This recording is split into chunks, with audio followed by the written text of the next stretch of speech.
Қалайсыздар? Бүгін 21 наурыз. Өзіңіз білесіздер, Қазақстан Республикасында 3 күн демалыс берген. 21-нен 23-не.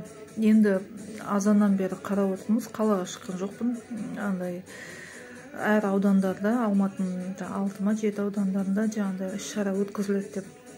Онда да білетін адамдар білет, білмейтіндер сол баяғы сол бәрі сол ауылда тұратындар сол ауылдарына кетті, үйлерінде сол үйінде отырмыз. Өзіміздің наурыз көжеміз, бауырсағымыз пісіріп үйден. Мен айтайын дегенім, неге азаннан телеарналарда мереке жаңағыдай шаралары, сол баяғы сол концертті көретініміз сол сағат 9-да ма, 8:30-9-да басталды. Одан кейін мынау Марат Оралғазин, жаңағы кімді Еркебұландар, орыстың христианский, юлианский Новый год дегенде керемет жаңағыдай іс-шара өткізіп, концерттер қоясыздар.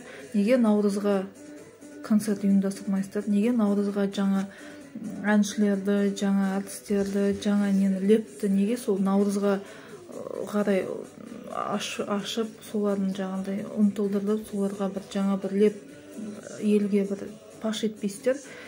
Өйткені қаз қарап отырдым, ән әншін, Алдараспан, Қазақстан телеарнасы өңге бәрі ескіріп кеткен, кәртиіп кеткен, баяғы 30 жыл сахнадан түспейтін, енді зейнеткерлікке шығып жатқан, сондай бір жас әнші, бір жас актер, бір жас леп көрген жоқпын мен.